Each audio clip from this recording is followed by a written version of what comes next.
Welcome to the Good, Better, Betterness podcast. We're here to get real about what really matters, not accolades or achievement, not doing more or having it all, but stripping away the extras so that you can be more present, more grounded, more rested, and more you. We're your hosts and co-founders of WellRise, Denise and Kayla. The Good, Better, Betterness podcast is a monthly chat with and for Black women about what self-care is and how you can make it an intentional part of every single day. We share real stories with real women who are devoted to living a life rooted in better wellness and living in harmony with the world around them. Take a seat, take a breath, and explore how deep and radical self-care can transform your life. Hey, y'all. Welcome back to the Good, Better, Betterness podcast. May is Mental Health Awareness Month. And this week, we're diving into a topic that's close to our hearts because Black mental health in the workplace is super important. We all know that juggling work and life can be a struggle, but for Black women, those pressures can feel and be amplified. Girl, let me tell you, it ain't always sunshine and roses out there. The consistent check is good, but we got a lot going on. Absolutely, girl. Well, that's exactly why we're thrilled to have Dr. Rheeda Walker with us here today on the Good, Better, Betterness podcast. Dr. Rheeda is an award-winning professor of psychology, American Psychological Association fellow, and the author of The Unapologetic Guide to Black Mental Health.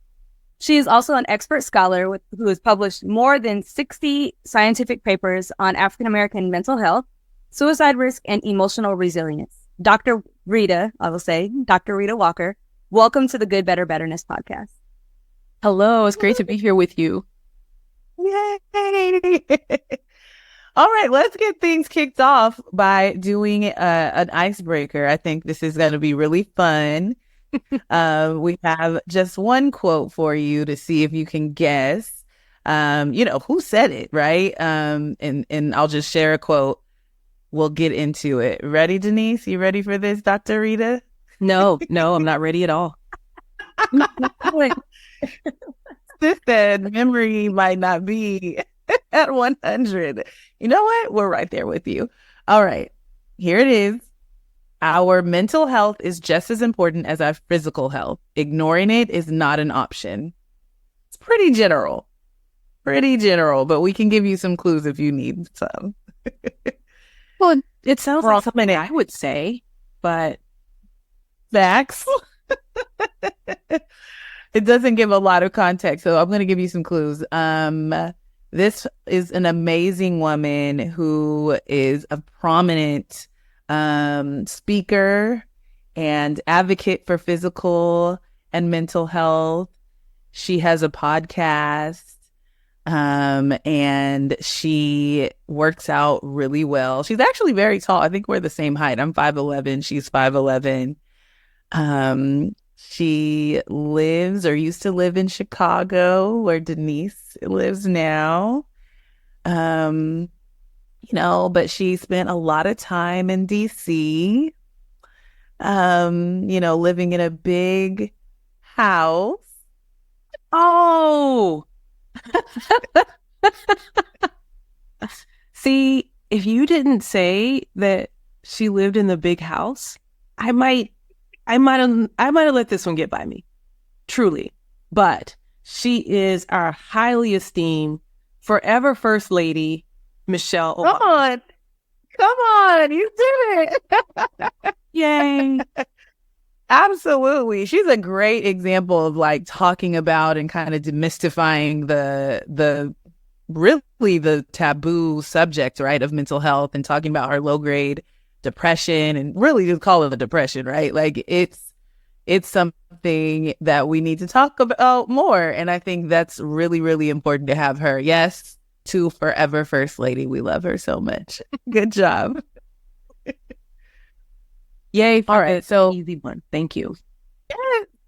Well, we had to give you some. I would have never got that. So I was like, we gonna have to give some, context around it. And I actually did think it was a trick question. I was like, I think this is Dr. Rheeda based off of her book. Like, is it in her book? So I went there first to look. Okay, great. I'm glad we're on the same page because I was there No, are there is there is content in the book that I hear and I'm like, oh wow, that's some good stuff. Oh, I said that? Oh, I'm so glad I did. You're like, let's put that quote back. I love it. I love it. I love when we surprise ourselves with our brilliance, right? And then that just gives us even more, encouragement to keep going, keep learning, keep pushing, because we know we can be changing lives out here with how amazing and brilliant we are. So thank you. Thank you for playing along with that.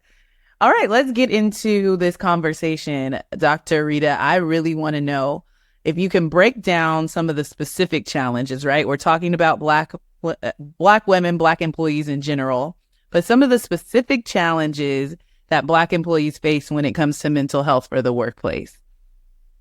I like to categorize them as the internal and the external, or the inside and the outside. We say now we outside now, but being outside has its challenges. And with respect to the workplace, and as you all know, a lot of people have said they rather work from home than to be working in offices, being in these spaces that are non-affirming, non-welcoming, and that don't welcome our brilliance in particular. And because we're in those spaces, what we experience oftentimes is microaggressions. And I'm sure people have heard that language, but we, in psychological terms, define microaggressions as those subtle kinds of slights that we experience that basically say you don't belong, or you're less than, or there's something about you. We don't think that you have the competence to be here. So someone might hear something like, well, how'd you get that job? Emphasis on you. Or things like, well, I liked your hair the other way.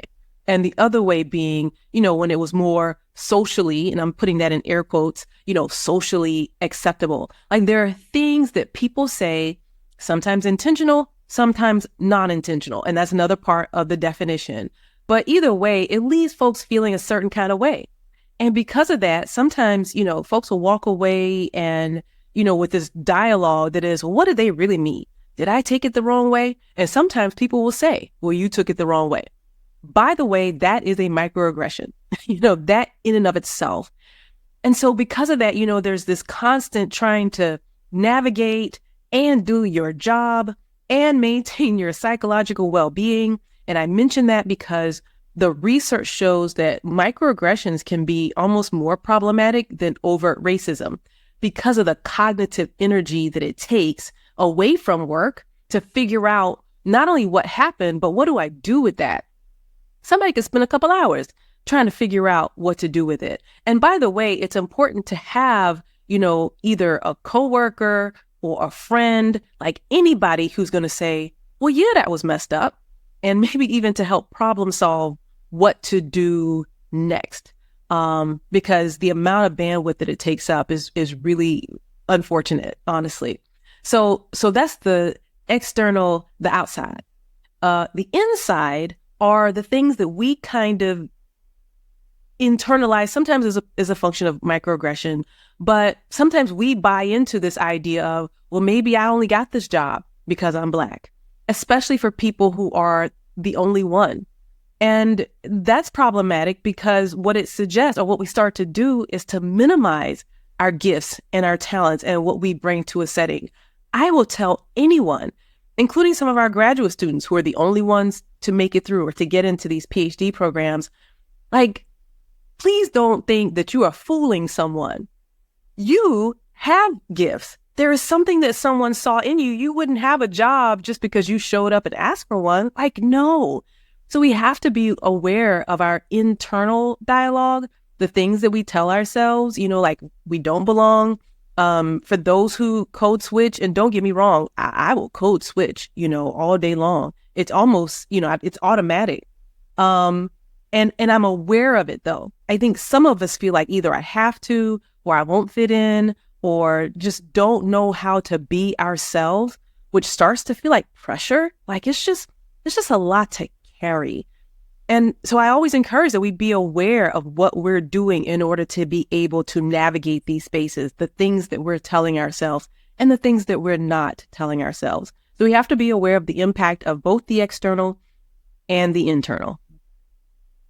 That is so good. I'm really sitting here like, I don't know that most people look at it as different, right? And how one can kind of lead into the other and vice versa, right? I can see that happening as well. And it just, at our company, and especially through our betterness content, we really talk about what it looks like to take time to sit and really process your emotions and be present.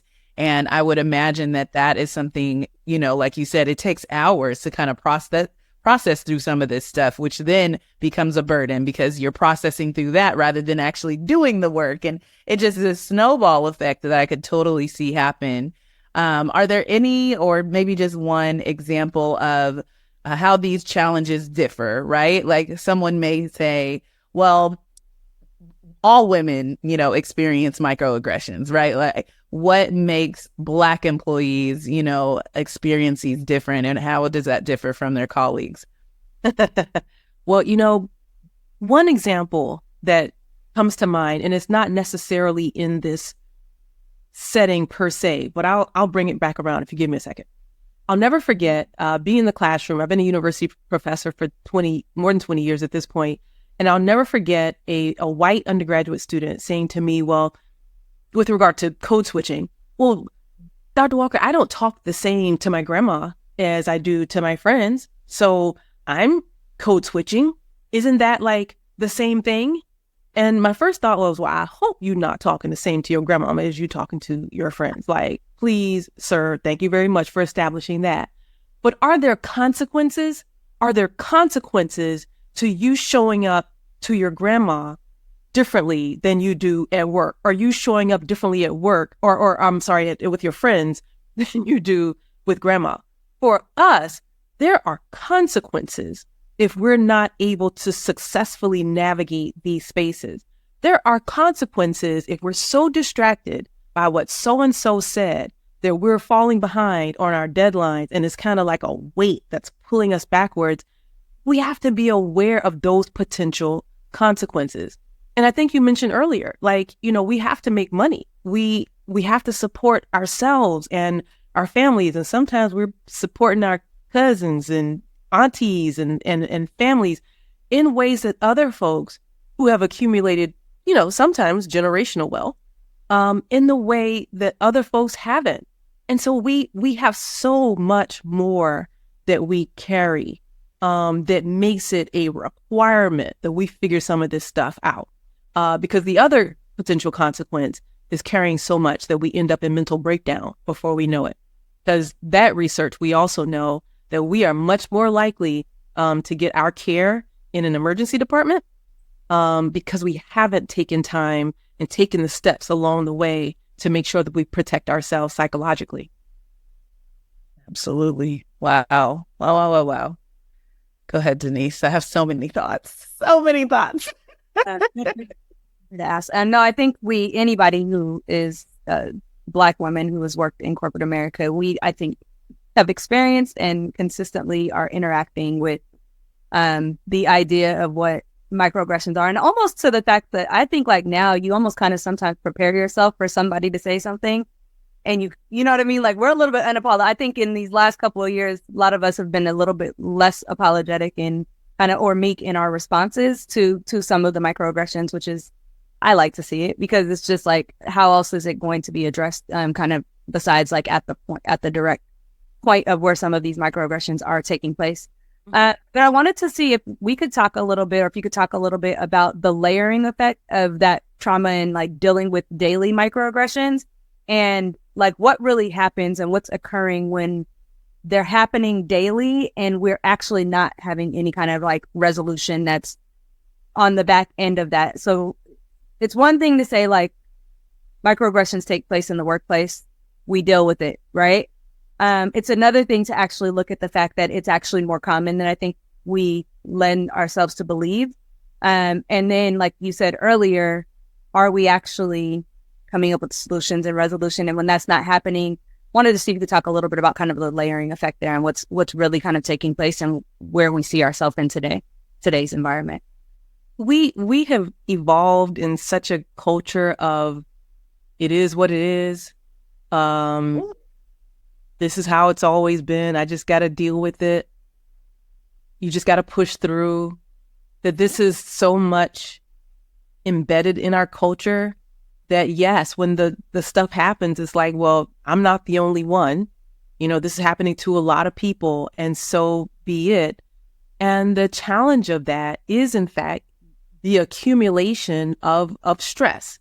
And I know we throw that word around a lot. I'm so stressed out. I got so much stress. It's just a part of who we are. And I think especially, for Black women who have responsibilities in so many different aspects of life.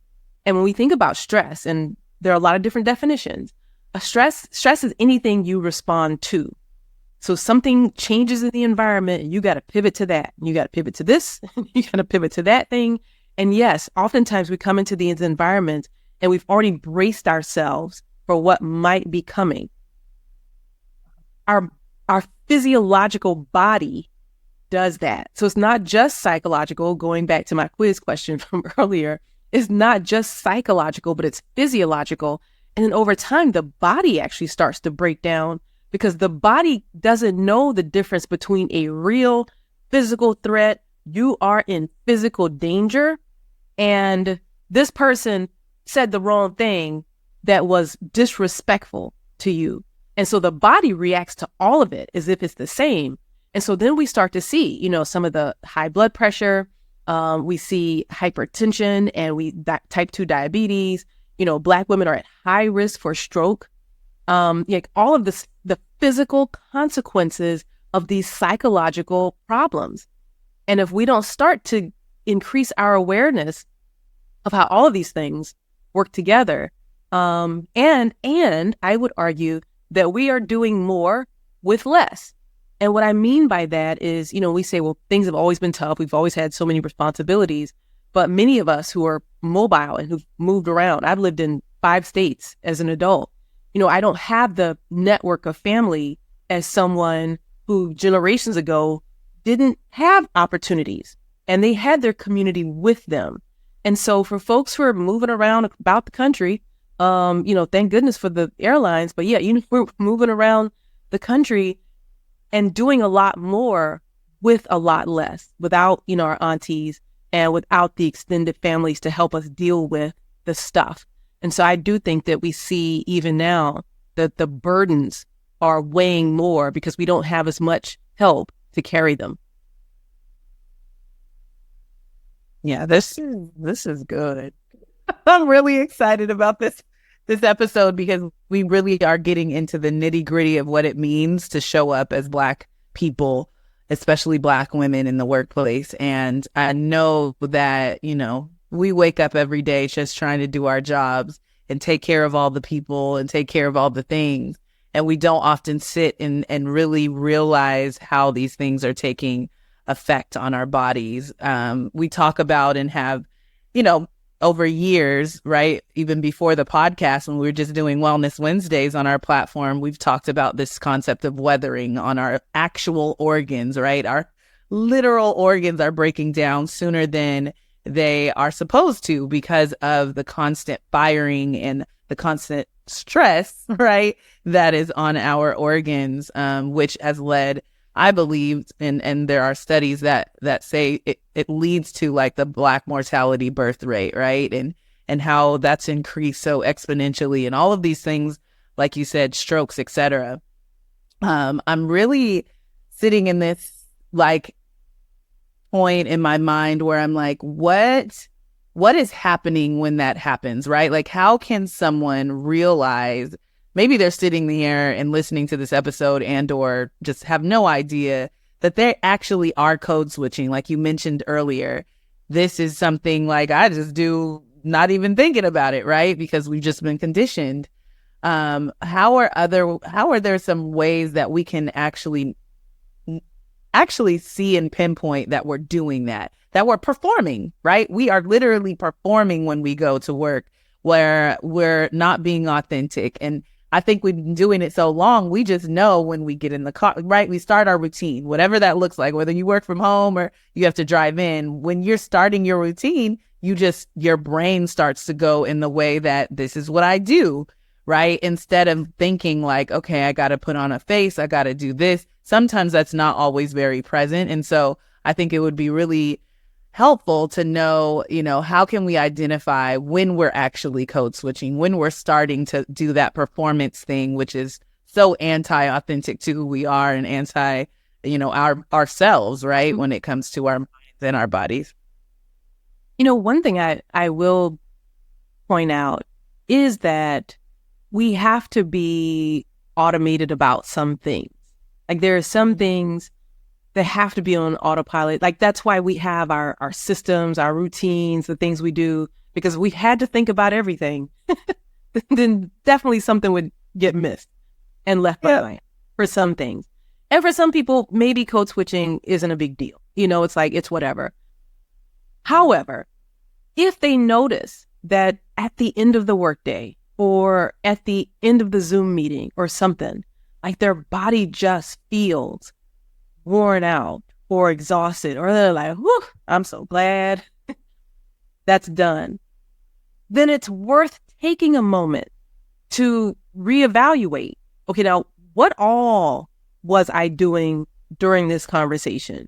What all was stressful about this conversation? Was it that there were more people in the room than usual? Was it that I'm up for promotion and so I'm turning, laying it on a little bit thicker so that I can be more quote unquote acceptable for promotion? Like what was I doing? And the signal to that is, what do we feel in the body? And the part that we do typically just push through is how we're feeling mentally, how we're feeling physically. And so the interruption point is something feels not right. Something has shifted. I have shifted. What all just happened? Rather than just keeping it moving, looking at the clock and say, I've got the next thing. And so one of the ways that we protect ourselves and that we build in is to not do fill in the blank right up until the next thing is going to start. So as an example, I make sure I have 5 minutes at least, if not 15, in between all the things. And if not, I figure out a way to build it in so that I can reset, figure out, okay, now what in the world just happened? Because I know that I also can't function at my best if I've got back to back things. Because I don't know my name. I don't know what day it is. I didn't get water. And we all know we all need more water. And so, we have to build in the things to reset. Yeah. Oh, and we're all holding up our water. Wait, is that water? Girl, let me tell you, okay, it's my smoothie. But when you got like that little remnants at the bottom and you just fill it up with water so you can get the rest of your smoothie, that's all it is. I promise it's water. I'm not. Sure. That means it's 4:30 and you haven't had more than a smoothie today. So we're coming to check on you. Lisa's coming for me because she knows my life. Okay, stop. Get out of my life. Get out of my business. I love it. I'm working on it. No, that's so good, because in my head I'm thinking this is how we stay present, right? When we talk about these things as well. And we do all kinds of things like wellness programming, etc. And so I'm always thinking about, okay, wait, we have meetings and we got them back to back. So this is something we got to tell our team, like, hey guys, this is going to be our new standard, right? We have to practice it within our own business before we then go and preach it out into the world. And so I think that's an amazing idea. I just have one little quote that I want to read really quick, Denise, before you ask the next question. And it's from Myleik Teal, who is like a thought leader. She founded Curlbox and has retreats and all kinds of things around, really just self-improvement for Black women and just unapologetically existing in the world the way we are. And she posted something today, literally 4 hours ago, and I was reading it. And she's getting ready to turn 45. And she's like, here's some things y'all might want to know. One of the things is literally, and I quote, listen to your body. when you're around people, what does your body do? You don't have to be able to explain why someone isn't for you if your body is flat out telling you. Don't override your settings. That last line was a mic drop. I was like, that's right. We override ourselves every time and then gaslight ourselves almost sometimes, right? Where we're like, no, that's not what I'm really feeling. And it's like, actually, yes, sis, that is what you're feeling. Let's really be real about that and analyze, take some time, right? Take a break so that you can think about why you feel that way. And so I thought that was really telling for exactly what we were just discussing. Shout out to my leak. Thanks, girl. And that's actually interesting because if you think about like your default system, right? Our nature system. It's crazy that we're at the stage where we essentially have to create habits that override our conditioning to get us back to our kind of like natural being and natural. And it's hard to do, right? Because you can get very comfortable and complacent in your current situation. So it's like, how do you actually get to a point where it's like my habits make me feel good. My habits are aligned with what I'm trying to achieve. And they are actually in sync with just, well, because your habits are really what you are and what you do, right? On a daily basis. But I do think that like when you're in a state of just not feeling good, like you were saying earlier, Dr. Rheeda, it almost becomes like, well, everybody doesn't feel good. Everybody has pain in their right ear. Everybody is doing this. So you just kind of like justify it within yourself. That's kind of where the gaslighting of Kayla's, right? Like you're just like, well, everybody's dealing with this. So why do I deserve to not, feel this way? And I think it's interesting to try to figure out like, how do you actually get to a point where your habits are in unison with things that actually make your body feel good and you mentally feel good and things of that sort. And that is a lot of work that takes to get there, right? Because the one to even create a habit, you have to actually understand like, well, what is it first that makes me feel good? Like what, and it starts with that process that you were saying of like giving the time to actually process what just happened in this last 45-minute meeting, what just happened in this last 15-minute meeting, what just happened? Because if you don't have those consistent touch points, it's hard to even, everything just starts layering and it's hard to kind of like pinpoint what are the triggers that are actually making you not feel good in your body and things of that sort. Exactly. Now, if you know like we know, there's nothing like a little mystery to make life a little more interesting and a whole lot more fun. Subscribe to Betterness Box today and get your very own mystery box for just $25.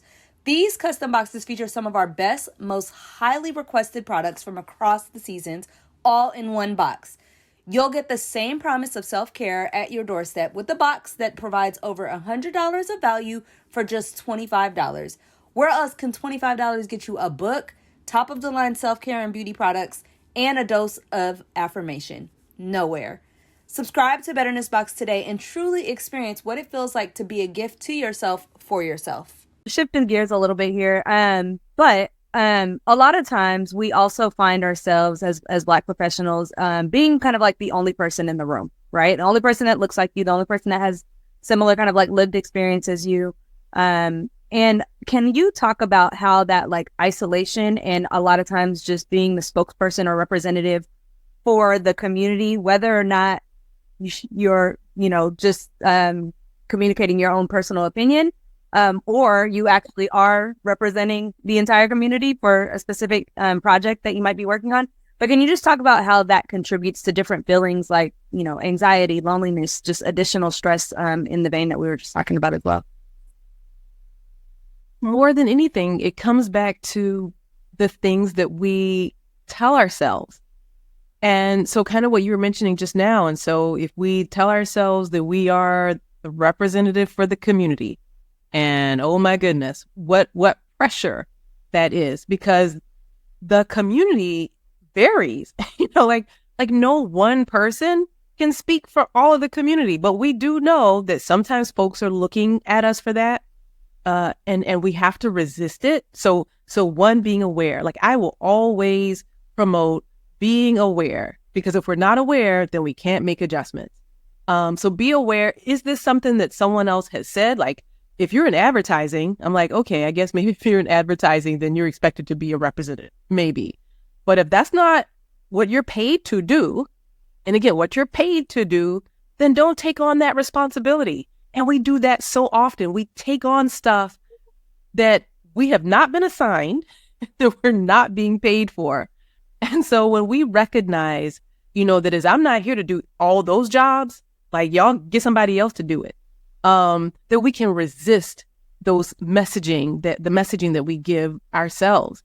And then also, the things that we tell ourselves about, why we are there. Like, it all comes down to it. And you all are familiar with the book. So, I do, cognitive behavioral work, and I'm always talking to folks and asking questions about, well, what was most stressful about that situation? And what were you telling yourself about this situation? And were you telling yourself that things are always going to be this way and I have to wait for other people to change and nothing's going to change if they don't change and I'm just hopeless to my circumstances? No. First be aware of the thoughts and then resist them. Because if we don't, then we're doing unpaid labor. I think, no, that's so good. And I think that at different stages in your professional career, you start that opens up those opportunities to kind of speak up and advocate for yourself, open up a little bit more. So for people who don't necessarily haven't experienced that, right? Like either their boss or leadership or the environment that they're in hasn't necessarily let it lend itself to that opportunity of I can actually speak up to myself. Are there any ways that you would kind of recommend that people who are dealing with like isolation or any of those additional thoughts could handle that? Because I do think I tend to say once you're director and above, you start to realize we're all figuring it out and building the ship together. But if you're director and below, a lot of times you're not really privy to some of those meetings where they are really workshopping, and that really kind of being in those workshop type meetings really do a lot of times it lends itself to giving you a little bit more autonomy and I can say I don't know, I can say no, I can say what, you know what I mean, basic things that I think a lot of times some people don't have they don't feel like they can say it when they potentially can. You're right. And one of the things I will say for folks who feel like they're a little bit lower on the ladder and so they don't have the rights and privileges that more senior people have I guess acquired, is to just try a little experiment. That's one of the things that I like to encourage folks to do. Just try an experiment, because sometimes we will talk ourselves out of doing things differently, talk ourselves out of challenging the system, we'll talk ourselves out of what it means to be the only one and how many changes we can make. We talk ourselves out of these things when something in our spirit is something's got to change. You need to do something different. Just go with it. Just try something new and different and just see how it turns out. Because I am convinced that there are a lot of folks out there, maybe including some of the folks who are listening now, who have determined that they've got to keep pushing and doing the things they've always been done, and they're the only one, and they got to represent the whole community and all of that. And they don't recognize that they have power to, in fact, make change. That's actually one of the reasons why I wrote the Unapologetic Guide to Black Mental Health, is because I know that there's a lot of power and influence in our community, and we just relinquish it, waiting for everything around us to change. Now, to be sure, some of us are in work environments that we got to strategize how to get out of. To be clear, some people are in places that are just so toxic, that are just so resistant to change, and completely unaffirming and just bad, that we've got to figure out, okay, how do I get out of this space? Because it's just not going to ever work. And then there are others of us who maybe like aspects of the job and they see opportunities for growth, but at the same time, they feel like they're being held back. And it is possible that they are holding themselves back and they just need to try a little experiment. Go talk to, Mr. Manager or Ms. Manager, who may not be a part of the community and oftentimes is not, and say, this is what I'm thinking. And this is how I'd like to see some things change. Or this is what I bring to the table and I don't feel like I'm using all my talents. How do we figure out how to use my talents? And don't be afraid of what the potential or perceived consequence will be of doing something different. and speaking up, on one's behalf. I don't know if that got it, Denise, but I figured I would make an effort. You're amazing, Dr. Rheeda. I don't know. Everything you're saying is landing. Trust and belief. I wanted to, we have these some of these conversations can kind of float a little higher, and I just would like to share some personal experiences. So for those of y'all who have been listening and watching for a while, I go to therapy every Monday at 3 p.m. Central with my therapist, Andrea Riddick. Shout out, girl. Hey, girl. So yesterday, her and I were talking because yesterday was a Monday. And we talked about this idea of, where did this overproduction, I'm owning something that I shouldn't even own, come from? Like, why do I feel like this is absolutely needed? It's a part of my identity, etc. Yes, I think Black women have a lot more on us, right? Black employees in general, we're always going to have, well, it seems so. We're always going to have those family members we're more responsible for. We don't have the freedoms to really just think about our own small immediate family unit. It's always the extended family, which I don't think is always a bad thing. Like, getting back to the point, it's really this idea that a lot of us grew up with tying our identity to our work, our output. Some of us, especially in single family homes or single parent homes, single mother homes, right, were required to do adult things during a time when we should have been doing child things, right, in our childhood. And so with that comes, and she told me, it comes with a good feeling, right? Once you've checked off all the things, once you've done the extra thing, you actually have a reaction because your body has learned, when I do a good thing, people love me. When I do a good thing, people accept me. When I do a good thing, I believe I'm worthy.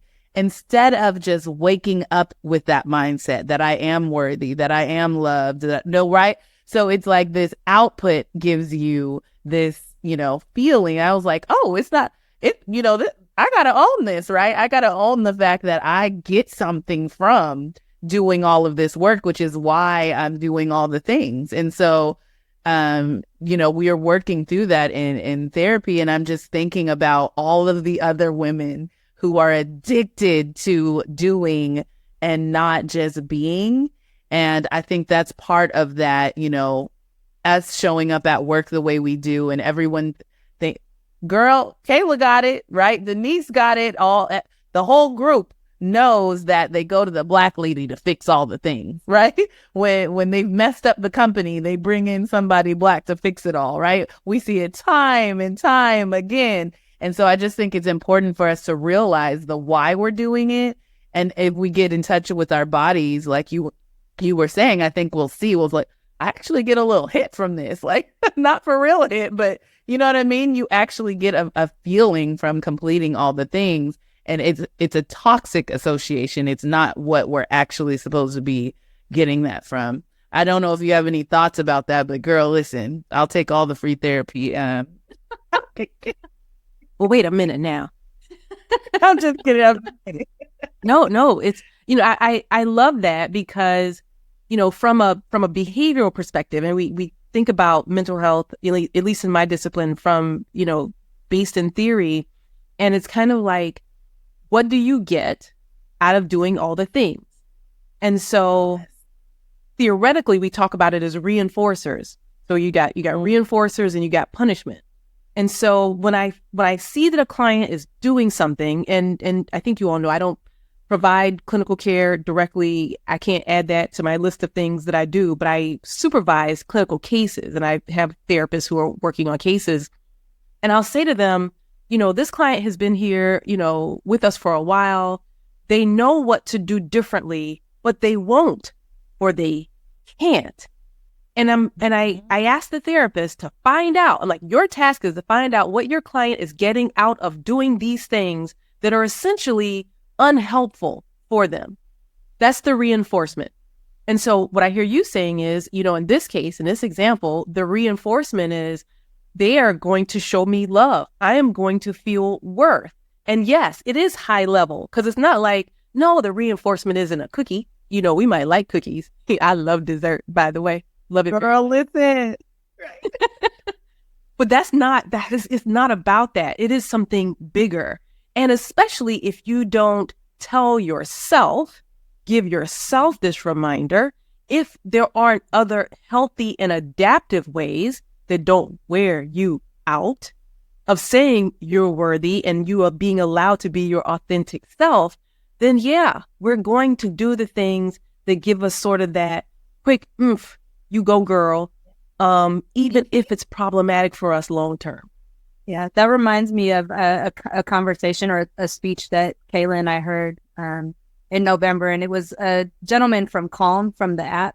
And he was talking about the difference between motivation and capability, right? So if your motivation to change is low, but your capability is high, there's other things that are going to impact whether or not you actually do that. But if your motivation is high and your capability is low, then, you know, you got to start to figure out where those balance out.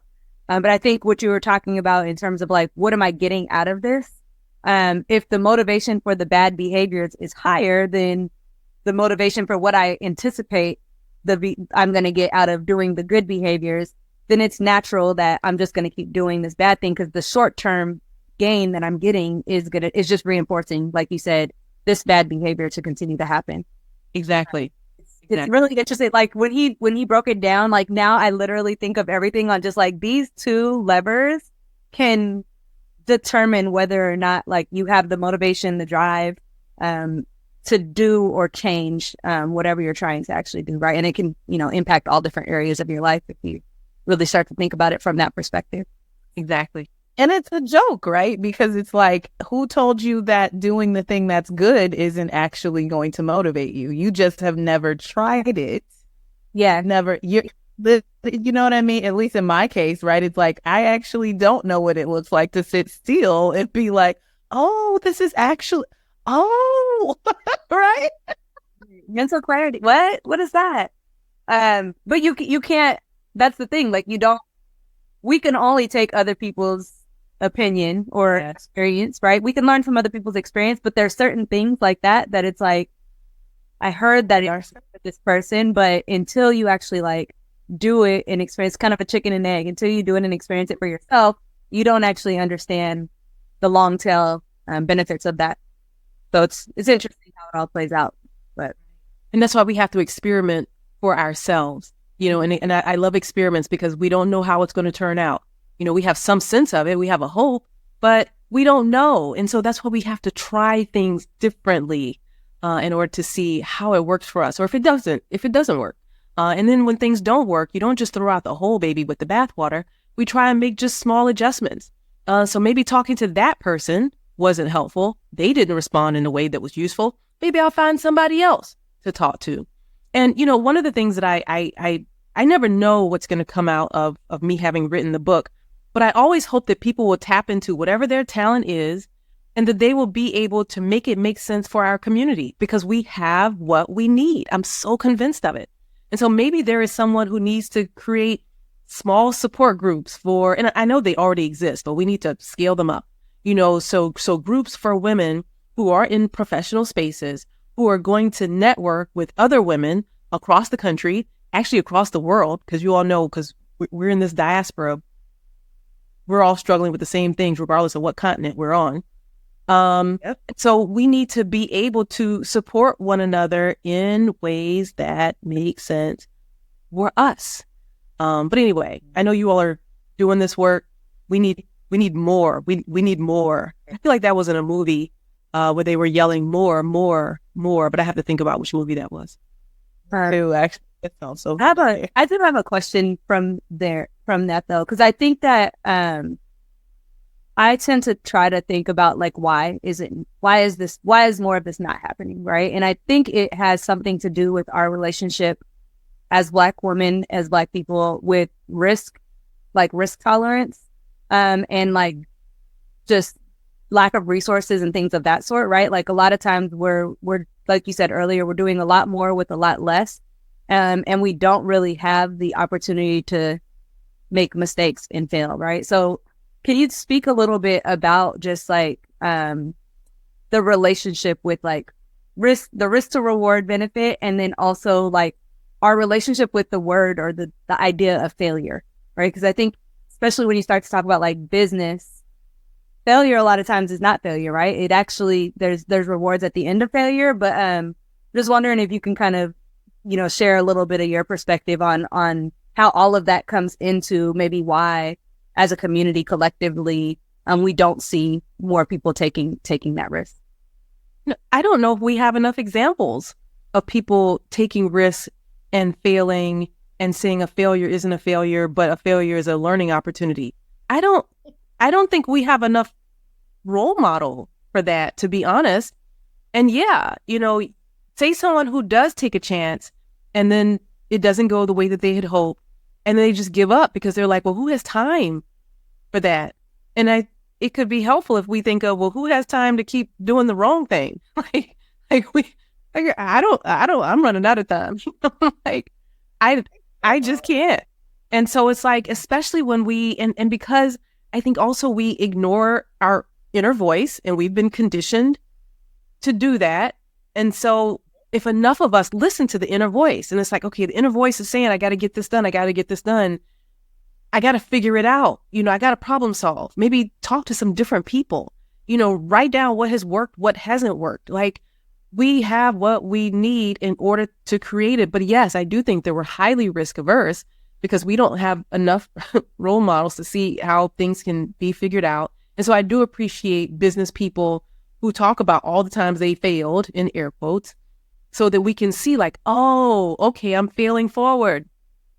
Yay. You know, it's not the progress that I wanted, but it's progress. But, you know, maybe there is something about us also where, you know, I think that sometimes it's harder for us to come together because of trust. And that trust goes back generations because we didn't know which skin folk was our kinfolk. And there were some folks who were out there with massa telling on people who were trying to get free. And so we have matters of trust that are built in culturally, and I don't think we necessarily realize that. And that's why, you know, so it's great for you all to come together, you know, when you can find someone who is your kinfolk and skinfolk, or skinfolk and kinfolk, that you can build with. You know, that we have to figure out who those folks are so that we can minimize the pain, because there is a lot of pain, generational pain in our communities. And so I don't think that we can minimize that. But we have to recognize that it exists, put it on its shelf, and then figure out, how to keep it moving, you know, for our collective well-being. I love that. Recognize that it exists, put it on the shelf. Because if you just get stuck there and keep talking about it, what are we here for, right? Literally put it on the shelf, because we can tie everything back to our institutional chattel slavery, right? In the system of systematic racism. We can try everything, all of this trauma back there, but let's recognize it, put it on the shelf, and figure out, okay, how do we move forward? I love that. I love that. And honestly, we can take these trips everywhere with our girls. What do we do? Are we having real conversations during these trips? Are we, you know, we have a girls' night and we do all this stuff for TikTok and Instagram. Are we sitting down after we've collected the content? We got the content? Okay, cool. Now let's, like, for real, have girl talk, right? Those are the moments that I think we need to lean into more. And you're right, there are some challenges around trust, etc. But once you find those people you can do that with, continue to lean into those conversations. I have seen my life completely change from my friendships and sisters that I have gained. So blessed. So really quick, this question says, what are some strategies Black women can use to build resilience and protect their mental health at work? I'm anti-resilient. You know what I'm saying? I'm not trying to, I'm not, I don't want to learn how to be even more resilient. It's already there. So I just think we are a podcast that's all about like doing less, right? Not putting more on us as Black women. And so I'm going to lean into the protect your mental health part of this question. I'm really curious about, are there strategies and ways that we can one, recognize that, I need, other than, creating time, being present, we said create some time in between, check in with your body, those kinds of things. But anything else to protect our mental health at work in general, right? Whether it's microaggressions, whether it's the politics, whether it's overworking because of whatever is going on. I think it would be helpful to learn about some other ways that we can protect that. Well, a couple things come to mind, Kaylin. You can tell me if these work, because I would be remiss if I didn't mention my series on Calm. That is a 10-part series, of which 4 of them is specifically for work. Minding your mind at work, I think, is the name of it. We can circle back on that one. Because I do recognize that there are things that people deal with, and sometimes you need a voice in your head on the spot. So there is that. And then the other part is the psychological fortitude that I talk about throughout the book, that is just being mindful in an intentional way and starting with the rating of 0 to 10. And in the workspace, we can rate that 0 to 10 as my capacity to do my job and to tap into my creativity and to resist the threats to all of that. And so 0 is I'm vulnerable to the threats. I have no access to my creativity. I can't even do my job. That's 0. And 10 is I'm cooking with grease. Nobody can bother me. I got the best idea and I can communicate it comfortably without asking myself how I'm, communicating, things like that. And if in fact, and so someone who's at a 10 is able to do all the things. Y'all, I rarely meet people who are carrying 10s all the time. Any listeners or 10ing, please reach out to me. For the rest of us civilians, if we find that rating, falls at a 6 or lower much of the time, because, ratings are going to fluctuate, then, we can either say, like, I need to take something off my plate. Like, if I can cancel a meeting today, reschedule it. If I can be mindful of things I say no to and say no to the next thing, like removing things, because there's always the balance. Denise, you mentioned that earlier about the balance, which is so immensely important, because psychological fortitude is about balance. You're either removing the things that are sapping and compromising psychological fortitude, or you're adding to, it's not resilience, but it's just adding to, it's some good stuff. It's putting in some good stuff that allows us to increase our psychological fortitude. Now, good stuff, might be something like adding those 5 minutes in between all meetings. So, I can tell Kayla, you're just excited about these 5 minutes that's about to happen between all meetings. It's going to be 15. I'm already going to tell you it's going to be 15. I can already well, yeah, this is adding, this is buffering, this is cushion, so maybe adding is I'm going to step outside of my office or my cubicle or my whatever, or I'm not going to turn on my camera during this next Zoom. Like, being mindful of just the small things to remove or to add in order to increase our psychological fortitude so that we can have peak psychological fortitude.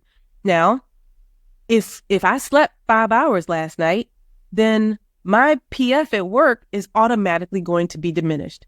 And so I say, okay, tonight I'm going to bed earlier. I don't care what's going on. And so it is that not constant, but it is a lifestyle change to be mindful of where we are and to be able to say, oh, you know what? I'm already at a 6. No, I can't take you to that appointment or practice or whatever, child. We just going to have to miss it today. I love you, but not today. Maybe Friday. And making those decisions based on where we are. Data-driven decisions about our lives. At work and wherever. Yes. That's taking the call out on a walk, right? I love that. And PF, psychological fortitude. That is the goal. We are trying to all get to a higher psychological fortitude. Got it. I'm excited. Go ahead, Denise. Hilarious. And actually, so in the workbook that I wrote that came out actually this past November is all about increasing psychological fortitude. That is the whole workbook. We need to grab copies of that workbook. We will definitely be grabbing copies of the workbook. So I think we spoke a lot about what the individual person can do on the call so far. But I think that there is some onus that we should be holding the companies to as well. So just wanted to see if you can share how companies can ensure that their programming, their mental health program, whether they have employee assistance programs or they have ERGs or just different resources that they're providing, are inclusive of, meeting the actual needs of their Black employees and all employees, and then also ensuring that their employees' well-being is actually prioritized. Well, one easy one for the C-suite folks who are listening is to go ahead and get the Calm app for everyone who is employed in their business. I know that's happening in a lot of different industry, but also just being willing to be brave, because for whatever reason, you all know, once George Floyd was murdered, everyone wanted to have a diversity statement, and they felt like that was the thing to do.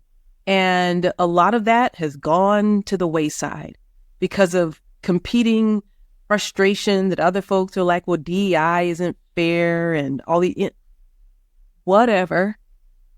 That's all I have that's all I have. Be willing to say, this is what we need. This is what we need for specific groups of people. We need to be able to right historical wrongs and also to be able to create a workspace where everyone feels like they are heard.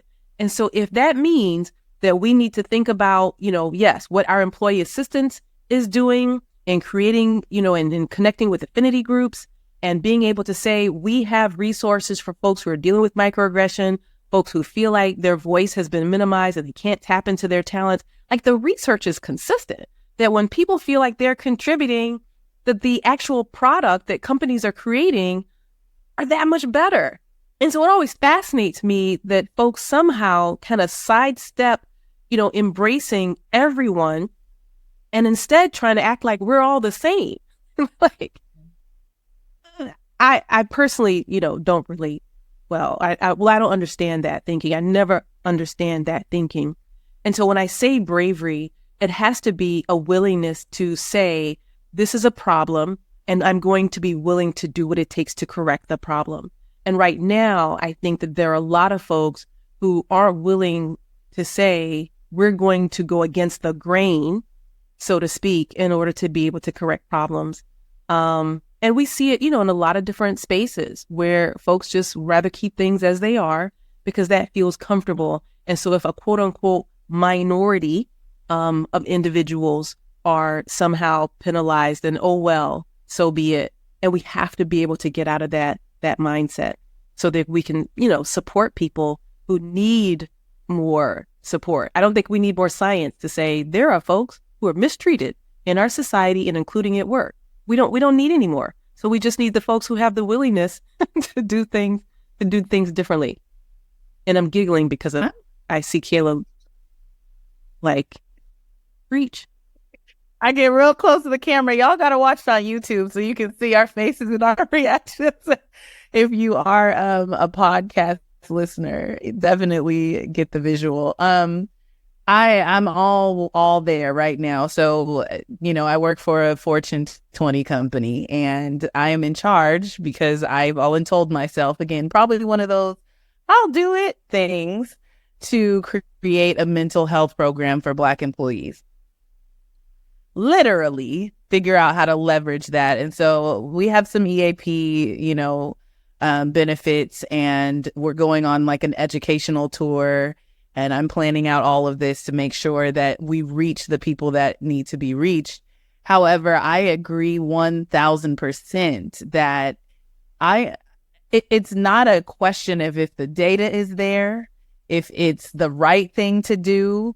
It's about who's going to be brave enough to do it. That's all. It literally has now come down to that, because we have the whiplash from 2020 and all of these companies saying we're on your side, to now saying we're not sure, right? Because it's going to take us time and money to uproot the system that we've literally had for all of these years to benefit these other folks, right? And so I think it's just very interesting now to see, you know, how those initiatives are going, how the money that was said that was going to be spent is being spent and or not, right? How the laws are changing in our country to even make it illegal, right? But companies like JP Morgan Chase, shout out to them, they're our bank, really double down on it, right? They're like, we don't care what the Supreme Court said. We are a bank that believes that this needs to happen, right? And they, if anything, are doing even more programming because they know that's important. So I think to your point, yes, C-suite needs to understand this is not a question of whether or not it's needed or the right thing to do. It's how do you decide, how are you going to decide where you stand on the side of history? History is being made right now. You get to decide where you want to land. Because these things being reversed, et cetera, is a big thing. So, love that. And now I'm like over here, like, how can we get this book in every Black employee's hands? But more later on that. I want to ask one last question before the rapid fire round. And that is just, what message of hope would you give to Black women who are struggling with their mental health at work, right? We've talked about some of the things they can do, et cetera. But is there a message of hope and inspiration where it's like, girl, you got this, you know, or whatever that is, to our listeners, because that is who our listeners are, right? They're Black women, Black professional women, who are raising, you know, climbing the ladder in their careers, but also maybe thinking about leaving because of the things that they're dealing with and starting a business, which we ain't mad at either. But I just would love to hear what you would say to them. Girl, you've got the power. You have the power. I haven't met you. And I know you have power because you're here. And that is our heritage that we carry with us.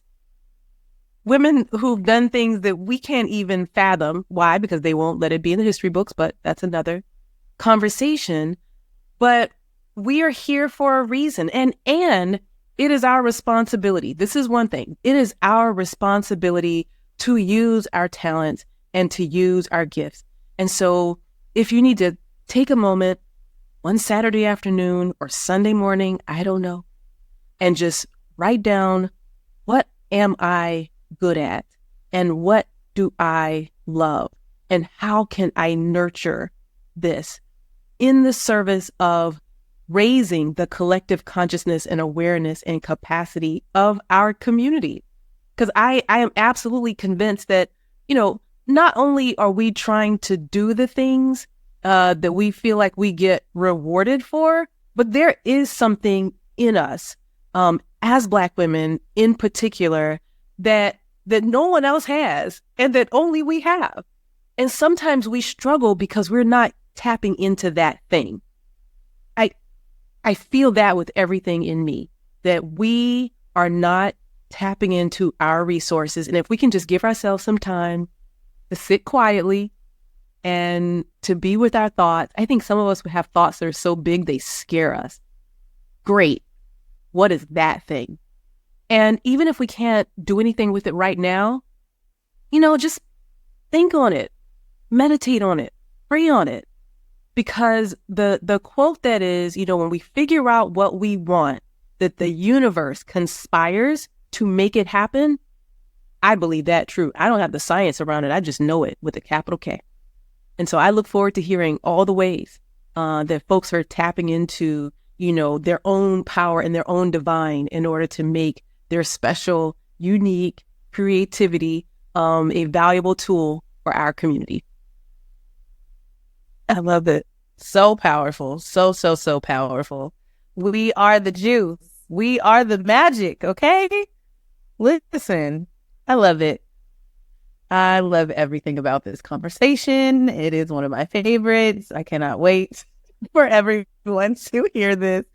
All right, let's get into the rapid fire questions and get you out of here really quick. Are you ready, Dr. No. Rheeda? I'm ending the way I started. No. There is no right or wrong answer. Just no. I'm ready when you all are. Let's go. Okay, I love it. Favorite self-care tip for Black women on the go? Breathing. Do I say more? I didn't know how rapid fire. That's enough. Absolutely not. It's what I do. That's powerful. Breathing, that is plenty.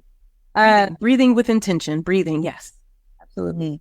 All right, go to comfort food for a bad work day. Cupcakes. Vanilla cupcake with buttercream icing, to be specific. This is why. That's what you got to Home baked? Are they home baked, or you have a place that you go to? I have a few places depending on Where you're at delivery time and the customer service that week. and how bad of a day? You're like, do I need it instantly? Do I have an hour? Yes, because sometimes I need a delay. Sometimes I don't need that cupcake, and I know it, and I know better. And some days I say, I don't care. I'm going to drive over there and get it myself. Apart. Give yourself a... There's a milkshake place right around the corner, and that's me. I'm like, if I wait like 40 minutes, maybe I won't want it anymore. Nah, it never works. You still want it. Okay, song you blast to get motivated in the morning. Your favorite song that you love to get you motivated in the morning. It's a song that I don't know that people have paid a lot of attention to. It's Beyonce's Shining. Shining, shining, shining, shining, yeah, shining, yeah. All this winning, I'm in my. Yes. We got it. I'm sure it was on. I think that was on the playlist.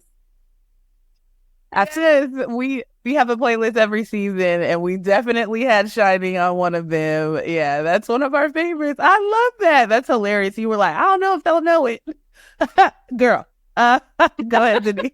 All right. Power song that you use to get pumped up for a presentation.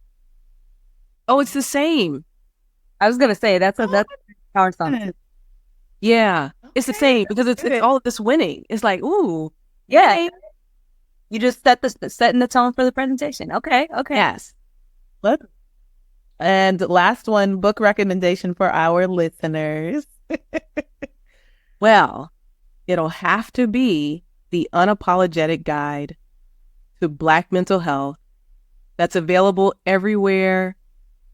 Linking to drrheedawalker.com. It is on Amazon. I think if folks order it now, it'd be at the house by tomorrow. But it's also available Kindle, audio, hardback, all the versions. And, I say that recognizing that when I wrote that book, it wasn't in the game plan. It's just sometimes when I sit and things come to me, and that's a whole nother story about how that book came to be. But I've heard from people and I've heard from families who've said that book changed their lives. And it's humbling for me because I was just doing what I thought I was supposed to do. And that's why I trust that we all have something in us. I thought it was just, I'll get a PhD and I'll go be a professor and I'll sit quietly somewhere. No, turns out that wasn't the case, that I had to write a book for us. So I encourage people to get it. I'm told it's an easy read. I'm told there's some humor and fun in it because I like to enjoy myself. So yeah, that would have to be the one. I love it. We love the book. We procure it for all of our B2B projects where our clients, so many of them are trying to learn and teach, right, and figure out how to do this thing well. And so thank you for being obedient and writing the book and doing the thing that needed to be done, because it's not easy, and we know that, and we honor it. This has been such an amazing conversation. I am so thankful for you sharing your expertise. I'm literally a girl fan over here. I can't believe we got to sit with Dr. Rheeda Walker. So thank you so much. And thank you on behalf of all of our listeners as well. Absolutely.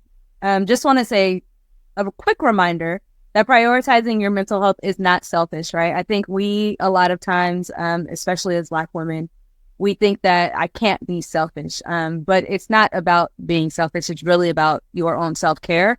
And how else are we going to do all of the things that we need to do, right? Kayla mentioned earlier, we have a lot on our plate. We take care of a lot of family members. We take care of a lot of different things. That's not necessarily bad. But what we want to do is make sure that you are actually prioritizing you and taking care of you while you are, taking care of all of your additional responsibilities, because that's how you're going to continue to be able to do that in a way that's healthy mentally and physically, as we kind of got into in this conversation. Once again, Dr. Rheeda, thank you very much for joining us today. If you don't know, she's already told you where to get the book, but The Unapologetic Guide to Black Mental Health is available at Amazon, online, all the different places that you can get the book. And then also be sure to follow her on Instagram, Dr.Rheeda Walker. That's RHEEDA for her first name. And until next time, guys, thank you again for joining us on the Good, Better, Betterness podcast this evening or afternoon or morning, whenever you happen to be listening. Thanks, everyone. Bye. Hey, sis, we thank you for honoring yourself by taking the time to listen to the Good, Better, Betterness podcast. Thank you for joining us on the journey to betterness.